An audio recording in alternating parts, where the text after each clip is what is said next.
안녕하십니까. 미디어와 유튜브 리터러시 10주차 1교시 수업 시작하겠습니다. 우리 이제 지난 시간에 유튜브에 대해서 알아봤는데 시간이 좀 많이 돼서 지난 시간에 다 알아보지 못했죠. 그래서 오늘 이제 유튜브의 발전, 유튜버와 정치, 유튜브와 우리나라 가수 싸이 그래서 좀 알아보고 또 이어서 어떤 유튜브의 부작용, 유튜브의 중독 얘기를 이번 이제 10주차의 이야기를 해보려고 합니다. 네. 자, 유튜브와 정치.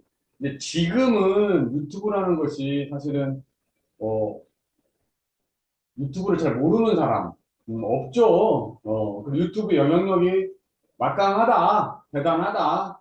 네. 유튜브의 어떤 영향력, 이게 사실은 뭐 레거시 언론, 뭐 쉽게 말해서 기존의 어떤 메이저 언론보다 사실은 더 크다고 봐야죠. 네. 지금 실제로 우리가 그 뭐 예를 들어서 뉴스 하는 시간대에 이렇게 9시 뉴스 또는 뭐 아침에 하는 7시 뉴스 이런 거 들어가서 보면은 시청자 수가 그 나오잖아요. 제가 볼 때는 보통 한 몇백 명이었던 것 같아요. 한 2, 300명에. 근데 적을 때는 정말 뭐 한 47명 이럴 때도 있어요. 정말. 네. 그런데 우리 뭐 아침에 하는 어떤 뭐 그, 그, 그 유튜브 방송 뭐 보통 동접자가 10만 이상, 점심 때 하는 것도 10만 이상. 우리 예전에 뭐 엄청난 좀 이벤트긴 했지만 엄청난 사건이긴 했지만 개엄 때는 한 그 유튜브에 105만. 그게 딱 누가 그 캡처를 했죠? 캡처를 해가지고 뭐 인터넷 올리고 그랬는데 엄청나죠 이제. 어, 사실은 이제 메이저 언론사들만 그걸 계속 부정하고 있긴 한데 제가 볼 때는 그렇습니다. 근데 하여튼 다 아는데 예전에 유튜브가 처음 생겼을 때는 우리가 그 부분을 잘 몰라요. 그래서 사실은 이제 유튜브에 관한 책도 많이 있어요. 찾아보면은. 그런데 보통 유튜브의 초창기가 어떻게 이렇게 커지게 되었나 이런 것들을 좀 이제 보여주는 건데 제가 볼 때는 대표적인 사건이 어떤 미국의 어떤 대선, 유튜브 정치, 그리고 우리 또 유튜브가 많이 활성화되는데 또 또한 싸이가 우리나라 가수 싸이가 또 거기 일조를 했다고 합니다. 또 그런 내용 같이 살펴보도록 하겠습니다. 네. 자, 유튜브의 동영상이 이제 우리 2008년에 미국에 대선이 있었는데 그때 이제 오바마하고 아마 부시하고 이렇게 아마 대결을 했을 거예요. 그래서 기존에 이제 어, 유튜브의 동영상이 이메일이나 전단지에 의존하던 기존 선거전의 양상을 완전히 뒤바꾸고 나왔다. 그러니까 이제 그 전에는 전단지나 이메일 이런 식으로 네, 선거전의 양상을 이제 어, 그런 양상이었는데 유튜브가 들어오면서 이제 완전히 바뀌었다는 거예요, 판도가. 예컨대 2007년 7월 유튜브는 CNN과 함께 대통령 후보 토론회를 개최했는데 유튜브를 통해 민주당 대통령 후보 토론 녹음 방송을 본 사람은 사실 CNN보다 많았다. 네. 우리나라도 아마 그럴 거예요. 메이저 어떤 언론사를 본 사람들, 메이저 언론사를 통해서 본 사람들보다 유튜브 방송을 통해서 보는 사람들이 더 많지 않았을까. 네. 특히 유튜브의 혜택을 받은 것은 이른바 소셜 미디어 대통령이라고 대칭을 받은 버락 오바마이다. 소셜 미디어 대통령이라는 말은 오바마가 유튜브, 트위터, 페이스북 등 동영상 플랫폼과 SNS의 도움을 크게 받아서 대통령에 당선되었다. 이라고 의미한다는 거죠. 오바마는 민주당 경선 과정에서 유튜브를 적극 활용해가지고 지지 세력을 확장했다는 것입니다. 네. 2008년 미국 대통령 선거에 출마한 후보 16명 가운데 7명이 유튜브를 통해 대통령 입후보 소식을 알렸는데 단연 오바마가 압도적이었다. 유튜브를 활용한 오바마의 적극적인 선거 운동은 상대 후보 공화당의 존 맥케인과 비교하여 매우 놀라운 것이었다.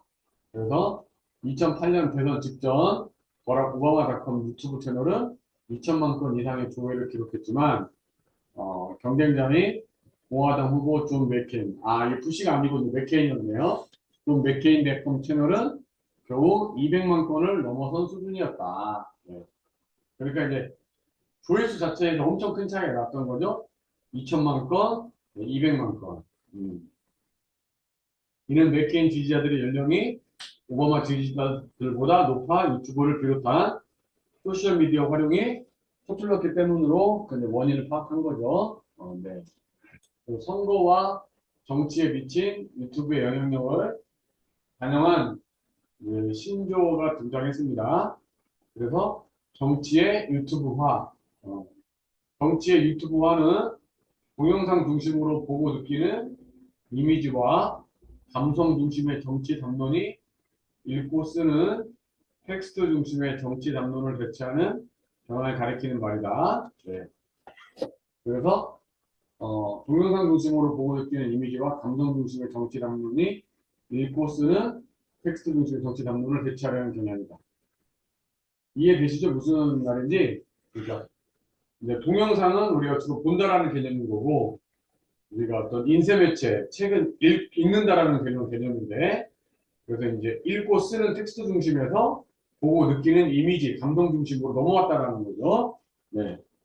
그러니까 유튜브를 매개로 한 이른바 동영상 선거와 정치가 이미지 정치를 더욱 조장할 것이라는 우려를 담고 있는 말이라 할 수 있다. 그렇죠? 네. 그런 어떤 이미지 정치를 더욱 조장할 것이다. 네. 그런 우려에도 불구하고 유튜브 정치는 세계적으로 대세가 되어가고 있다. 2009년 미국 의회는 유튜브의 공식 채널을 개설했으며 세계 각국의 정치인들 역시 선거 전국에서 유튜브를 적극 활용하고 있다. 네. 사실 우리나라에서도 지금 많이 활용하고 있잖아요, 실제로. 자, 그래서 이제 여기까지는 이제 우리 정치에서 사실 유튜브를 많이 활용하고 있다는 내용을 하고 있는 거고, 어, 그 부분에 있어서 우리나라도 뭐 사실은 예외가 아니고, 그래서 뭐 메이저 언론사에서 일부 메이저 언론사에서는 유튜브에 좀 제약을 가야 된다 뭐 이런 여론도 있는 것 같아요. 그런데 이제 뭐 그렇게 되면은 이제 우리 일반인들의 어떤 참여를 좀 제한하는 그런 꼴 그렇게 되지 않기 때문에 또 이제 반대하는 여론도 많고 네. 이 정도까지 하고 이제 유튜브와 싸이 얘기하도록 하겠습니다. 네, 2012년 7월 15일 공개된 싸이의 강남스타일 뮤직비디오는 유튜브에서 12월 전 세계적으로 10억 뷰를 넘어서는 등 폭발적인 인기를 보여줬다. 그렇죠? 그래서 이제 그냥 많이 봤다 이게 중요한 게 아니라 유튜브가 확산되는 계기를 이 싸이가 만들어준 것은 많이 봤다 이것이 아니라 음, 이 강남스타일 뮤직비디오를 패러디한 동영상을 엄청 많이 올린 거죠. 전 세계에서 많은 사람들이. 그래서 유튜브에서 이 패러디한 동영상들이 유튜브에서 빠르게 확산하면서 유튜브 성장에 큰 기여를 했다는 것입니다. 네. 유튜브 덕에 세계적 가수가 된 싸이의 사이가 시사하듯 2010년대 들어 유튜브는 K-팝 열풍의 지원으로 큰 주목을 받았다. 그래서 최근에는 로제 아파트 같은 경우에도 사실은 그 조회수 자체가 이제 엄청나게 이례적으로 증가했죠. 증가했고 또 아파트도 사실은 이제 많은 가수들이 또 이렇게 카피해서 따라해서 커버해서 많이 불렀죠. 네. 2NE1, 빅뱅, 소녀시대, 슈퍼주니어, 2PM, 원더걸스 등 국내 아이돌 가수들의 뮤직비디오가 유튜브를 통해 소개되면서 전 세계인들의 이목을 사로잡을 수 있었다. 사로잡았기 때문에 우리가 K-팝의 열풍의 진원지를 유튜브로 보는 견해가 있다는 거죠. 그래서 이제 2013년 소녀시대는 레이디 가가, 저스틴 비버 등 세계적인 팝스타를 제치고 유튜브 뮤직 어워드 올해의 뮤직비디오상을 수상했는데 근데 유튜브를 매개로 전 세계에 보여주고 있는 K-팝 열풍을 잘 보여준 사례다. 그러니까 유튜브가 없었다면은 어떤 소녀시대가 작은 나라인 한국의 소녀시대 가수 소녀시대가 뭐 절대 부족하다는 뜻이 아닙니다. 어떤 유튜브망 이런 것 때문에 절대 소녀시대가 레이디 가가나 저스틴 비버 등을 앞설 수 없었을 텐데 이 유튜브라는 게 있다 보니까 소녀시대가 레이디 가가, 저스틴 비버 등을 제치고 유튜브 뮤직 어워드 상을 받을 수 있었다라는 거, 이런 거 다 유튜브 덕이다는 뜻이요. 네. K-pop 열풍이 아무도 불었다라는 걸 우리가 확인할 수 있었다. 이런 얘기입니다. 네. 이와 관련 문화평론가 강명상은 소녀시대가 유튜브 뮤직 어워드 올해의 뮤직비디오상을 수상했다고 해서 레이디 가가나 저스틴 비버 등 세계적인 팝스타보다 미국에서 인기가 더 많을 리는 없다라는 거예요. 없지만 전 세계 유튜브 이용자를 기준으로 하면 소녀시대를 비롯한 한국의 인기 아이돌은 이미 만만치 않은 영향력을 가졌다고 이제 이렇게 언급했죠. 네. 그래서 사실은 저도 이제 이 강의를 이제 한 6년치 이렇게 돼가고 있는데, 처음에 유튜브 강의를 했을 때, 그때 사실은 뭐 유튜브를 하는 사람들이 많이 생겼었어요. 그런데 그로부터 한 2, 3년이 지나면서 이제 성공하는 사람은 성공을 하고 안 되는 사람은 다 접게 되고 좀 이렇게 약간 정리가 되는 그런 이제 시기가 지나고 지금은 이제 후발 주자들이 이렇게 이제 나오게 되는 거죠. 후발 주자들이 나오다가 좀 뭐 열심히 하면은 좀 올라가는 거 안 되면 또 그냥 사라져 버리고 좀 이런 어떤 관계에 있는데 그 초창기에는 뭐 유튜브를 하면 누구나 돈을 다 벌 수 있는 것처럼 그런 여론도 사실 있었어요. 나 2, 3년 지나면서 뭐 거의 대다수의 사람들이 사실은 유튜브로서 거의 대다수 유튜버들이 뭐 1년에 한 2, 300밖에 못 번다. 1년에 2, 300밖에 못 벌기 때문에 이제 안 되는 거잖아요, 사실은. 어, 그래서 이제 많이 이제 그만두게 되는 그런 일이 생겼고 또 결국은 이제 기존의 어떤 방송계에서 일을 했다거나 이런 방송계 경험이 많은 사람들이 결국 유튜브계에서도 좀 자리를 좀 확고히 잡는 또 그런 경향도 많이 보여줘서 결국은 이제 아마추어들이 이렇게 유튜브를 통해서 성공한다는 것이 초창기보다는 지금 쉽지 않다. 이런 견해들이 좀 많은 건 사실이에요. 그렇다 하더라도, 우리가 어느 한 개인이 사실은, 성공을 할 수 있는 그 영역이, 그 시장이 사실은 유튜브만한 데는 없다. 제가 이렇게 이제 볼, 수, 볼 수밖에 없는 거죠. 예, 그래서 이제 여기 제가 한국의 가수가 유튜브를 통해 세계의 가수가 될 수 있었던 것처럼 여러분은 유튜브를 통해서 한국에서 최고가 될 수 있다. 이런 얘기를, 제가 이제 말씀을 드리는데, 그러니까 한국 가수가 사실은 세계에서 유명한 가수 될 수 있다는 건 유튜브가 큰 역할을 한 거죠. 그러니까 한국에는 매우 유명한 사람인데 전 세계로 유명할 수 있나. 근데 여러분 동네에도 좀 유명하다고 한다면 또는 그 유명할 수 있는 역량을 가지고 있다면 그 역량을 유튜브에서 잘 활용한다면 또한 대한민국에서는 유명한 사람이 될 수 있다. 저는 이제 그렇게는 사실 믿어요. 네. 충분히 그럴 수 있다. 그리고 뭐 충분히 또 전 세계적으로도 충분히 또 유명해질 수 있죠. 네. 근데 저도 이제 사실은 제가 보고 있는 그 아마추어 유튜브 채널은 딱 하나밖에 없어요. 제가 이제 여행 채널 하나 보고 있는데 제가 물론 그 사람이 완전 초창기 때부터 본 건 아니었어요. 제가 그 사람 처음 봤을 때도 이미 좀 유명했고 한 40만 정도 됐던 것 같아요, 구독자가. 근데 지금은 한 뭐, 한 8, 90만 되는 것 같아요. 그래도 이제 꾸준히, 계속 하는 거죠. 네. 음. 네, 그러면은 그렇게 유튜브로서 일을 하는 것도 쉽지가 않죠. 그게 이제 직업인 거고, 뭐 편집도 해야 되고, 이런 것 여러 가지. 그리고 뭐 여행을 하더라도, 여행을 계속 즐기지 못하고, 이런 것들을 시청자들이 봤을 때 어떻게 볼 것인가, 그런 걸 늘 생각을 해야 되고 하다 보니까, 네. 뭐 그게 어차피 직업이니까. 그런데, 하여튼, 어, 지금은 개천에서 용난다라는 말이 사실은 거의 통하지 않는 사회인데 그나마 그것이 통하는 곳이 저는 유튜브 세상이 그렇다. 이렇게 좀 말씀을 드리고 싶습니다. 네. 그 기존의 가장 큰 플랫폼은 방송, TV였는데 앞으로 주목받는 플랫폼은 유튜브다. 그 둘의 관계는 경쟁적 관계이면서 아마 상호 보완적 관계가 될 것이다. 이렇게 보는 것이고요. 네. 이 정도 하고, 그 다음에 이제 유튜브 시청 실태와 부작용에 대해 얘기를 하도록 하겠습니다. 네, 이것은, 어, 그, 제가, 음, 중독 얘기를 할 거예요. 네, 우리 지금 2교시에서 중독 얘기를 하고, 제가 또 이렇게 이번 이제 수업을 또 준비하면서, 이제 이번 2학기에는 실습보다는, 이번 학기에는 실습보다는 이게 좀 이론을 많이 해야 되다 보니까 제가 이제 중독에 대한 논문을 또 봤어요. 그랬더니, 사실은 제가 이제 초창기 할 때는 유튜브가 그때 워낙 초창기였기 때문에 유튜브 중독에 관한 논문 자체가 없었어요.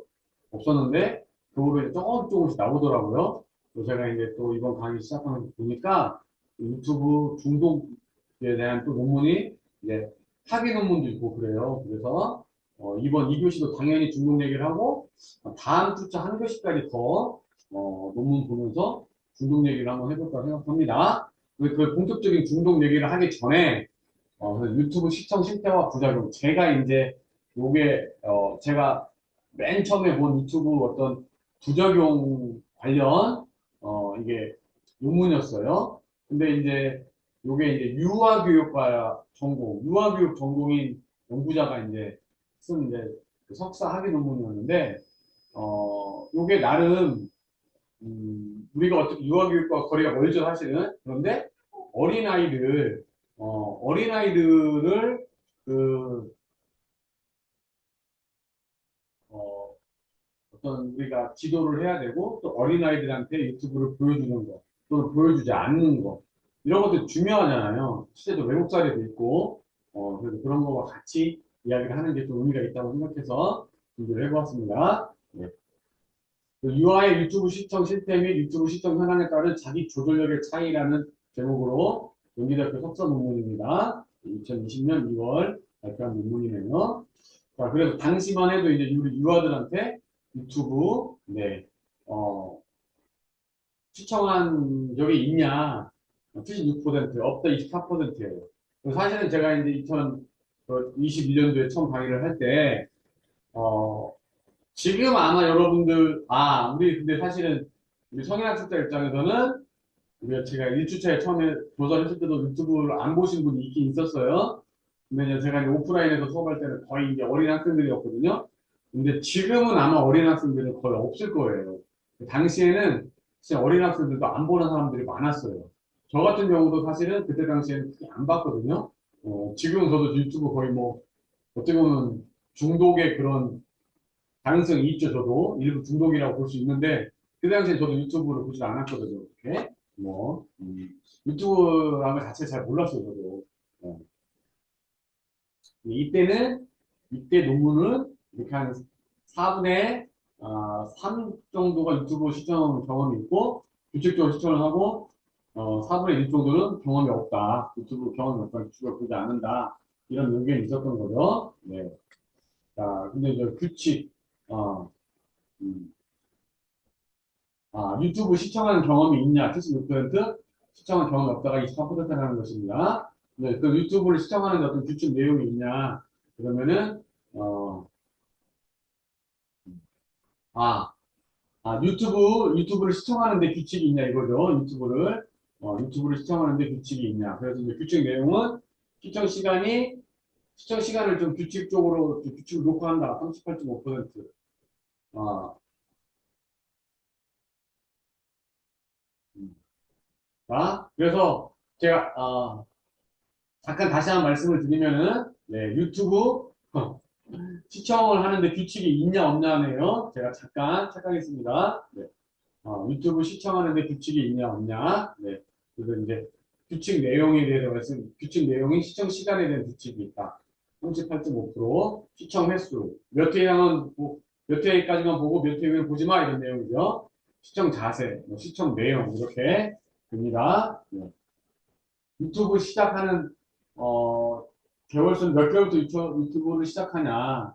그래서 25개월 이후에는 58.6%, 24개월 이전에도 46.4%, 10명 중에 4명 정도는 이미 24개월 이전에 유튜브를 보더라 이런 말이죠. 그래서 한국정보화진흥원에서는 영유아용 미디어 이용 규칙으로 만 2세 전, 24개월 전에는 스마트폰 자극에 노출시키지 않도록 권고하고 있다. 그래서 실제 이제 외국의 어떤 나라에서는 24세 미만의 24개월 미만의 아이에게 이런 스마트폰이 같이 디지털 기기를 보여주는 것 자체가 법으로 금지되어 있어요. 그래서 이제 그걸 보면은 옆에 사람이 보고 경찰에 신고하면 경찰에 와가지고 제재를 하는 거죠. 네. 그래서 어떤 나라는 24개월, 어떤 나라는 12개월 이렇게. 네. 법으로 보면 안 되는 거죠. 또 우리나라에서도 사실은 뭐 일부 몇 개월까지는 스마트폰을 소유하는 것을 어, 금지하는 법안을 만들자라는 의견이 있어요. 일부 여론이. 근데 이제 그게 아마 잘 되진 않을 거고. 저도 사실은 제 아이들이 지금 이제 다 대학생이 되었지만, 이제 한창 키울 때, 그런 스마트폰 때문에 좀 갈등이 있었죠. 그래서 제가 한 번은 놀란 게, 이제 스마트폰을 잠깐 이제 뭐 산다기보다도 알아보러 갔어요. 애기 때문에. 근데 이제 그 스마트폰을 판매하는 직원이 제가 어떤 이렇게 고민하고 있는 내용을 얘기를 했죠. 애기가 이렇게 보면 갈등하게 되고, 어떻게 이제 자제를 시켜야 되고, 이런 얘기 했는데 막 웃어버리더라고요. 웃어버리고, 그래서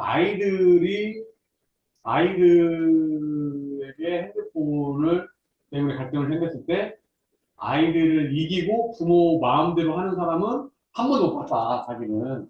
자기 각이 오는 사람은. 근데 뭐, 그러면서, 근데 저는 그렇게 하면서 막 약간 웃는데 기분이 상당히 이렇게 유쾌하진 않았어요. 어. 근데 지금 생각해 보면은 그 사람이 아기가 이기기를 적극 지지했던 것 같아요. 부모가 이기기를 바라지 않았다라는 거죠. 근데 저도 이제 갈등사항이 있었지만 사실은 이제 우리 아들 같은 경우는 고등학교 2학년 때 처음으로 사실 스마트폰을 가지게 되었어요. 중학교 3학년 때 폴더폰을 가졌고 고등학교 2학년 때. 네. 그리고 이제 우리 딸아이 같은 경우는 초등학교 6학년 때, 이제 뭐, 그 도에서 하는 해외 유학 장학생이 뽑히는 바람에 제가 이제 어쩔 수 없이 카카오톡으로 연락을 하려고 그 폰을 사줬는데, 저는 사줄 게 없었다가. 그런데, 어, 사실은 이제 외국에 호주에 갔었는데, 호주에 갈 때 가져가지 못했어요. 가져오지 말라고 해서. 써먹지도 못하고. 근데 그 폰 때문에 계속 갈등을 했어요, 서로. 그럼 바꿔달라고 하는데 제가 절대 안 바꿔줬어요. 그래서 그 초등학교 6학년 때 산 것을 고등학교 1학년 때까지 썼어요. 가지고 뭐 앱도 다운이 안 돼. 더 이상 용량이 작아가지고. 제가 절대 허락을 안 했거든요. 음. 그리고 이제 애들이 이제 허락을 제가 이제 한 14주차나 13주차 한 보여드릴 텐데 그때 애들이 사달라고 하면은 제가 당시 경향신문에 아이들에게 초등학생들에게 스마트폰은 마약이다 이런 신문이 한 번 났었어요. 제가 그때만 해도 이제 제가 집에서 신문을 매일 구독했거든요. 정기 구독을 했거든요. 아침마다 이렇게 배달해서 주는 거를. 그게 딱 있길래 제가 그걸 안 버리고 잘 놔뒀죠. 그래서 아이들이 사달라고 할 때마다 그걸 제가 보여줬어요. 나 이 신문에서 초등학생들한테는, 아이들한테는 이게 스마트폰이 마약이라고 한단다. 야, 아빠가 너한테 마약 사줄 수는 없잖아. 그래서 안 사줬어요. 음. 그래가지고 이제 우리 딸아이는 고등학교 1학년 때 이제 폴더폰으로 바꿨어요. 그렇게 해가지고 이제 결국은 이제 지금은 대학생이 돼서 이렇게 하는데 어떤 면에서는 굳이 그렇게까지 했어야 되는데 또 들기도 하고 그리고 또 이렇게 어떤 면에서 또 관리를 안 했으면 아이들이 너무 쉽게 또 중독되거나 노출되지 않았으면 이런 걱정이 들고 참 이게 난해하긴 해요. 그래서 또 우리 아들 중학교 들어갔을 때 폰이 없는 애가 5명이었고 그때 이제 코로나가 터졌거든요.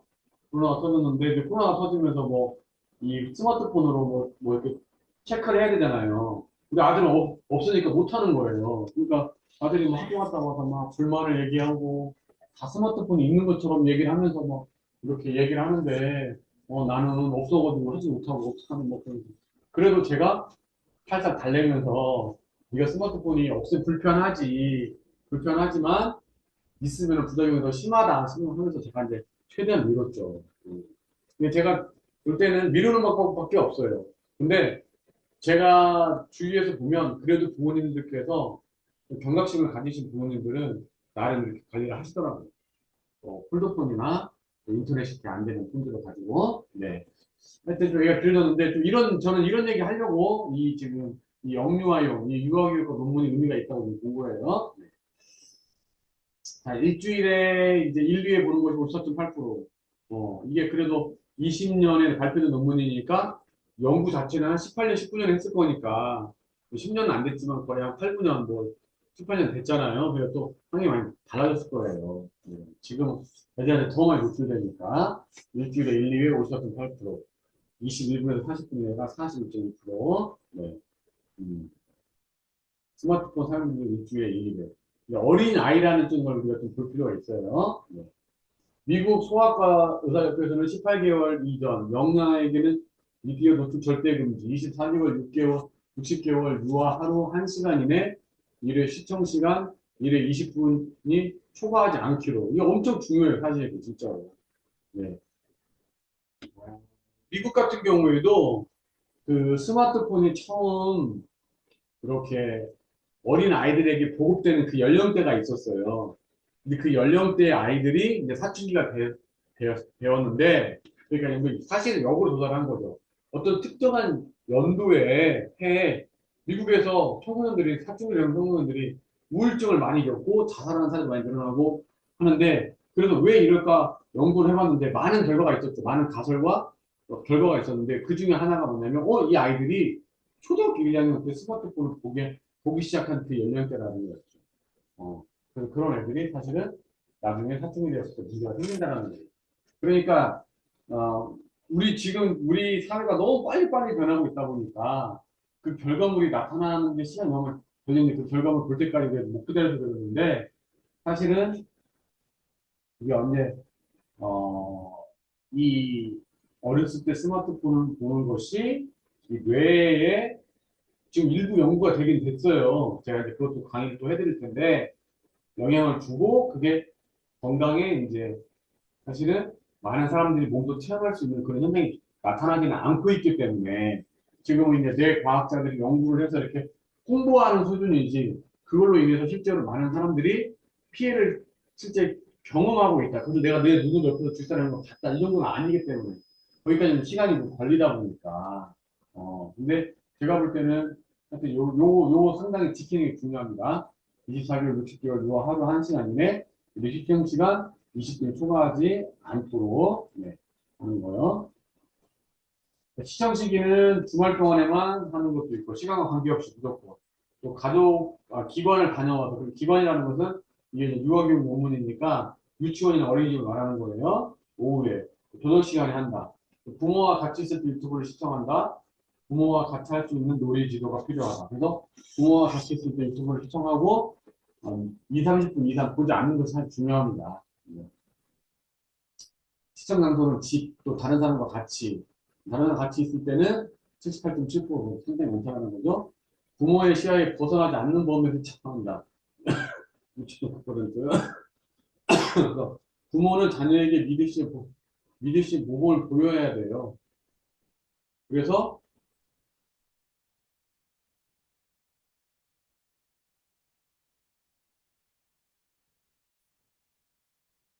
그래서 이제 부모들이 막 본인들은 시청을 많이 하면서 아이들한테 시청을 못하게 한다. 이렇게 하면 안 되겠죠?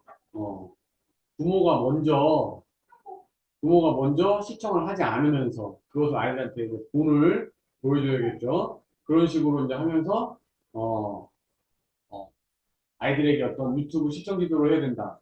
그런 의미에서 이제 미디어 멘토라고 하는 것입니다. 미디어 멘토. 네. 자, 그래서 보통은 이제 스마트폰을 통해서 이제 하는 것이 50.2%, 거의 60%가 스마트폰을 통해서 이제 보는 거죠. 네. 유튜브 키즈 어플보다는 유튜브 어플을 사용한다. 유튜브 키즈 어플보다는 유튜브 어플 사용. 64.3%. 네. 자, 연령이나 수준에 맞지 않는 영상과 시청 시간에 대하여 제약 없이 노출되고 있다. 유튜브 키즈 어플을 이용할 것을 많이 권고하고 있습니다. 이와는 자신이 원하는 것을 시청하기 위해 유튜브 검색창을 이용하는데 52.9%를 한다는 겁니다. 근데 광고 건너뛰기를 76% 스스로 할 수 있다는 거예요. 유튜브 사용이 능숙합니다. 자, 이 부분에 대해서도 이제 제 조카가 이제, 그런 유튜브를 이제 한 24개월 때인가요? 그때 하는데 혼자서 다 보는 거예요. 광고 나오면 건너뛰기도 할 줄 알고 자기가 다 고르는 거예요. 근데 이제 그 아이가 어떻게 되는 거냐면 이렇게 유튜브를 보다가 졸아요. 좋은데 졸면서도 계속 이렇게 하는 거예요. 졸면서. 어린아이니까 자기 않잖아요. 졸면서도 계속 하는 거예요. 그걸 보고 놀랐어요. 어, 그 부모의 어떤 지도가 필요하다. 어, 그리고 어, 또 그 어떤 부모들은 우리 아이가 참 똑똑해. 이거 지가 혼자 다 할 줄 알아. 이렇게 하는데 절대 똑똑한 게 아닙니다. 네. 그 기계에 길들여지는 거고 뇌가 망가지는 거예요. 유튜브 사용이 능숙하다 아이들이. 그리고 가장 선호하는 채널 유형. 동화 동요가 43%, 장난감 리뷰. 어린이다 보니까 장난감 리뷰도 있다는 것입니다. 네. 오락성과 같은 재미 요소를 또 선호하고 교육적 기능을 덧붙일 필요가 있다. 이런 것도 이제 필요한 거죠. 네. 유아의 반응은 시청만 한다. 또 영상을 따라한다. 자신이 원하는 부분만 골라 시청한다. 주변 사람이 함께 호응하며 시청한다. 주변 사람과 상호작용하지 않고 몰입하여 본다. 이렇게 퍼센테이지가 나와 있습니다. 네. 그래서 사실은 주변 사람과 상호작용하면서 보는 게 중요해요. 상호작용하지 않고 유튜브에 몰입하는 것이 중요한 게 아니라 주변 사람과 상호작용하면서 보는 것이 중요합니다. 자, 무슨 뜻이냐면은 우리 어렸을 때 텔레비전 보잖아요. 사실은 저희들도 이제 집에 텔레비전이 그 아파트에 기본 설치된 거 그 자그마한 거 빼고는 없거든요. 근데 이제 우리가 뭐, 뭐, 어떤 공부를 위해서 안 산 게 아니라 유튜브, 텔레비전 안 보니까 자연스럽게 안 사게 된 거예요. 그래서 각 방마다 애들이 다, 저도 이제 제 방에서 유튜브 보고, 다 방마다 보고 있어요. 지금은 이제 뭐 저희 아들은 대학생이 그렇게 상관이 없는데, 이제 어릴 때부터 그렇게 하게 되면은 안 된다라는 거예요. 근데 이게 주변 사람과 상용화 작용하지 않고 몰입해 본다. 이게 사실 안 좋은 얘기인데 뭐냐면, 우리 어릴 때 텔레비전 봤었잖아요. 텔레비전 볼 때 거실에 텔레비전 하나밖에 없었잖아요. 그럼 보면서 어때요? 막 엄마랑 얘기도 하고 아빠랑 얘기도 하고 동생이랑 얘기도 하면서 무서우면 뭐가 무섭다. 저거 왜 그러냐. 서로 이렇게 얘기를 하면서 보잖아요. 그러면은 우리가 그 텔레비전에 몰입을 하지 않는 것도 좋은 건데 그런 게 없다라는 거예요. 이제 혼자서 보니까. 작은 화면 혼자서 보니까 몰입해서 보는데 그게 오히려 중독을 더 키운다라는 얘기예요. 그런 얘기입니다. 부모가 영상을 멈췄을 때 유아의 반응. 네. 그래서 보던 것을 멈추고 다음에 다시 본다. 정말 모범적인데, 몇 명 중에 4명밖에 안 되죠? 계속 보겠다고 하고, 울면서 화를 내는 거죠. 울면서 화를 내고. 평소의 강도로 울면서 또, 근데 평소의 강도로 울면서 화를 내는 경우도 있지만, 22%는 평소보의 강도보다 훨씬 더 심하게 해서 운다라는 거죠. 그래서 중독성이 심하다라는 거죠. 이거 봤을 때 적절한 규칙이 필요해 보인다. 유아가 처음 유튜브를 시청하게 된 계기는 어, 사실은 이제 우리 한국에서는 이제 부모들이 이제 밥 먹을 때 또는 공공장소에서 다른 사람에게 왜냐면 애가 이제 막 산만한데 그거 보게 되면은 몰입해가지고 다른 사람이 피해를 안 준다고 생각을 하니까 근데 어떻게 보면 그 부모 편안하게 하는 그런 면도 있어요. 그래서 공공장소에서 불편을 주지 않기 위해서 부모의 가사 시간을 확보하기 위해서 유아의 재미와 흥미를 위해서 이렇게 유아의 통제 수단으로 스마트 미디어가 사용되고 있습니다. 미디어 역기능을 인식하여 시청을 제한하면서도 부모의 양육 부담의 해소 방안의 수단으로 사용되는 모순적 상황이 연출되고 있어요. 어, 그러니까 미디어의 역기능을 인식하여 시청을 제한해. 제한하면서도 부모의 양육 부담의 해소 방안의 수단으로 사용되기도 해. 또 모순적 상황이 연출된다는 거예요. 우리 초창기에 여러분 그 보행기라고 아시죠? 보행기. 그래서 보행기가 그 처음에는 어, 사, 뭐 아이가 서는데 뭐 도움을 준다. 그렇게 했는데 사실은 부모의 양육 부담을 조금 해소하려고 그걸 타고 있으면 부모가 다른 일을 할 수 있으니까. 근데 너무 그게 이제 아이가 거의 뭐 한 돌 가까이 됐을 때 보행기 안 쳐야 되는데 너무 한 5, 6개월 때 안 쳐가지고 아이들이 척추에 이상 있는 아이들이 보행기가 처음 나왔을 때는 그런 것들이 보고가 됐었어요. 의학계에. 아, 그래서 절대 어떤 연령 아래에는 보행기를 태우지 마라. 그 보행기 보행기 써 있거든요. 그런 비슷한 현상인 거죠. 그래서 이제 처음에는 미디어 엮이는 인식하면서도 시장을 제한하지만 또 양육 부담 해소 방안으로 또 수단하는 그런 모든 상황이 노출되고 있다. 부모가 좀 더 능동적이고 자녀를 생각하는 자세가 필요하고 그런 자세에서 우리가 아이들에게 이런 스마트 기기 또 이런 유튜브 영상을 노출시킬 필요가 있다. 노출할 필요가 있다. 이런 말씀을 드리는 것입니다.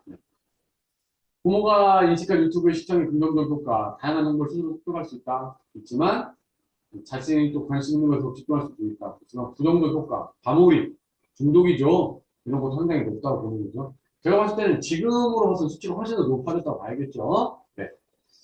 이 정도까지 해서 우리가 부작용에 대해서 알아봤고, 다음 시간에 더 이어서 중독 자체에 대해서 같이 살펴보도록 하겠습니다.